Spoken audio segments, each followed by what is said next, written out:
Breaking news తిరుమలలో రాజకీయ వ్యాఖ్యలు చేసిన మాజీ మంత్రి శ్రీనివాస్ గౌడ్ పై చర్యలకు టీటీడీకి సిద్ధమైంది. అయితే చైర్మన్ బిఆర్ నాయుడు ఆదేశాలతో రంగంలోకి దిగిన విజిలెన్స్ అధికారులు కేసు నమోదు చేయొచ్చా లేదా అని న్యాయ నిపుణులతో చర్చిస్తున్నారు.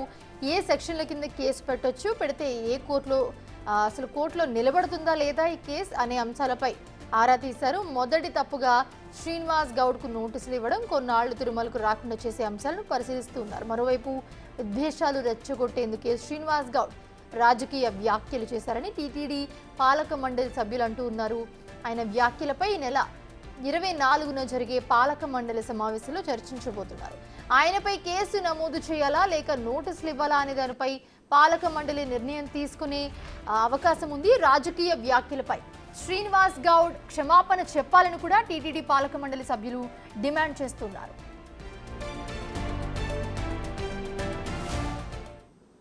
ఇదే అంశానికి సంబంధించి మరిన్ని అప్డేట్స్ మా ప్రతినిధి దామోదర్ అందిస్తారు.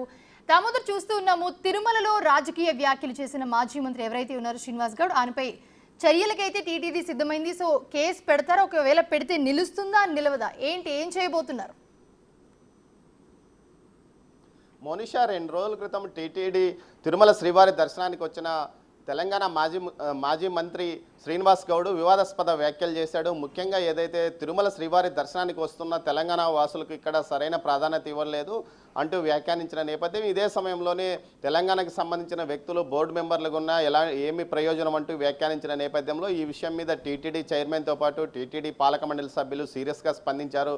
ముఖ్యంగా ఈ విషయం గురించి ఏదైతే టీటీడీ ధర్మకర్తల మండలి మొదటి సమావేశంలోనే రాజకీయ ప్రసంగాలు చేయకూడదంటూ ఒక తీర్మానం చేసిన నేపథ్యంలో శ్రీనివాస్ గౌడ్ చేసిన వ్యాఖ్యలు కొంత దుమారాన్ని రేపాయి. ఈ నేపథ్యంలో వీటిపైన చర్యలకు ఆదేశించారు టీటీడీ చైర్మన్ బిఆర్ నాయుడు. అదేవిధంగా టీటీడీ పాలక మండలి సభ్యులు భానుప్రకాష్ రెడ్డితో పాటు ఎంఎస్ రాజు ఈ విషయాలను తీవ్రంగా ఖండించారు. ఏదైతే రాజకీయ మనుగడ లేని వ్యక్తులు ఈ విధంగా వివాదాస్పద వ్యాఖ్యలు చేసి తమ ప్రాంతంలో గుర్తింపు తెచ్చుకోవడానికి ప్రయత్నిస్తున్నారు. ముఖ్యంగా బీఆర్ఎస్ పార్టీకి సంబంధించిన నేతలంతా కష్టాల్లో ఉన్నారు తెలంగాణ ప్రాంతంలో. అందుకు డైవర్ట్ చేయడం కోసం ఇది తిరుమల విషయాన్ని తెర మీదకి తెస్తున్నారంటూ ఆగ్రహం వ్యక్తం చేసిన నేపథ్యంలో ఏదైతే ప్రోటోకాల్ దేశవ్యాప్తంగా రాజకీయ ఏదైతే ప్రజాప్రతినిధులకు ఒకే ప్రోటోకాల్ ఉంటుందని, ఇటు తెలంగాణ ఆంధ్ర అంటే భేదం ఉండదంటూ కూడా ఈ సమయంలో తెలియజెప్పారు. మొత్తం మీద అయితే అదే సమయంలో ఏదైతే తాము చేసిన తీర్మానం మేరకు శ్రీనివాస్ గౌడ్ మీద కేసు నమోదు చేయాలా అంటూ డిమాండ్ చేస్తున్న నేపథ్యంలో టీటీడీ చైర్మన్ బిఆర్ నాయుడు ఇచ్చిన ఆదేశాల మేరకు ముందుగా ఈ విషయం మీద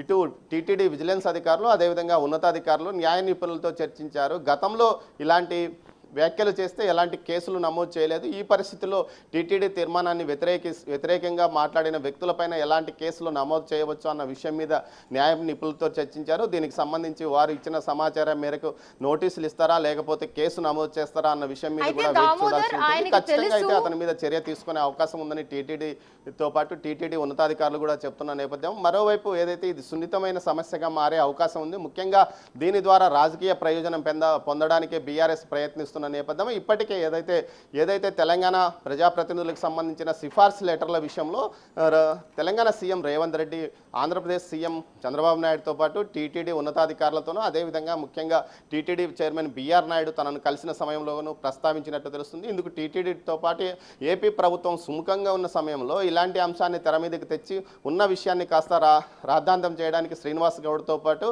బీఆర్ఎస్ నాయకులు ప్రయత్నిస్తున్నారంటూ కూడా కొన్ని అంతర్గతంగా చర్చ జరుగుతున్న నేపథ్యంలో శ్రీనివాస్ గౌడ్కు నోటీసులు ఇచ్చే అవకాశం ఉందని తెలుస్తుంది. ముఖ్యంగా 24వ తేదీ పాలక మండలి సమావేశం జరగనున్న నేపథ్యంలో పాలక మండలి సమావేశంలో ఈ విషయాన్ని చర్చించే అవకాశం ఉంది. ముఖ్యంగా ఈ విషయాన్ని ఒక ఎజెండాలో ఒక పాయింట్గా కూడా మార్చే అవకాశం ఉంది. ముఖ్యంగా ఏదైతే శ్రీనివాస్ గౌడ్ను వదిలివేస్తే మిగతా నాయకులు కూడా ఇదే తతంగాన్ని ఇదే విధంగా రాజకీయ ప్రసంగాలు చేసే అవకాశం ఉన్నందువల్ల ఖచ్చితంగా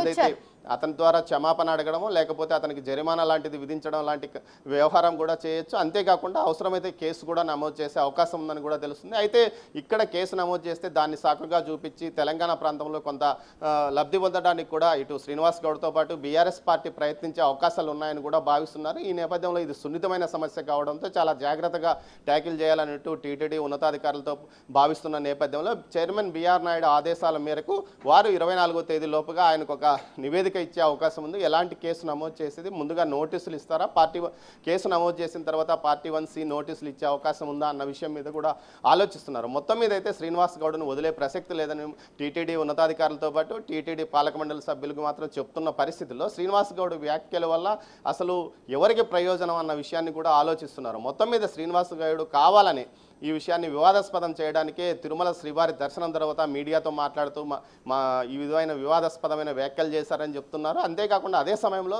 తలసాని శ్రీనివాస్ యాదవ్ కూడా దర్శనానికి వచ్చాడు. అతను ఏమాత్రము ఇలాంటి విషయాలను ప్రస్తావించకుండా కేవలం ఇరు రాష్ట్రాల తెలుగు ప్రజలకు సంక్రాంతి శుభాకాంక్షలు, నూతన సంవత్సర శుభాకాంక్షలు తెలిపి వెళ్ళిపోతే ఈయన మాత్రం కావాలని ఈ విషయాన్ని రచ్చ చేయడానికి, గొడవలు ఏదైతే వివాదం సృష్టించడానికే మాట్లాడాడు. కాబట్టి కావాలనే చేసిన వ్యక్తికి ఖచ్చితంగా ఒక రకమైన చర్య తీసుకోవాలి. లేకపోతే చర్యలు తీసుకోకపోతే భవిష్యత్తులో ఇదే పునరావృతం అవుతుందని కూడా భావిస్తున్న నేపథ్యంలో ఖచ్చితంగా ఇతని మీద చర్యలు తీసుకునే అవకాశం ఉందని చెప్పవచ్చు మౌనిష. మరోవైపు ఏదైతే టీటీడీలోని విజిలెన్స్ విభాగం ఏ విధమైన కేసు నమోదు చేయవచ్చు, అదేవిధంగా పోలీసు అధికారులతో కూడా మాట్లాడుతున్న పరిస్థితి. మొత్తం మీద అయితే శ్రీనివాస్ గౌడ్ మీద అయితే కేసు నమోదు కానీ లేకపోతే అతనికి నోటీసులు ఇచ్చే అవకాశం కానీ ఉంటుందని చెప్పవచ్చు Monisha. Right, thanks for the updates Damodar.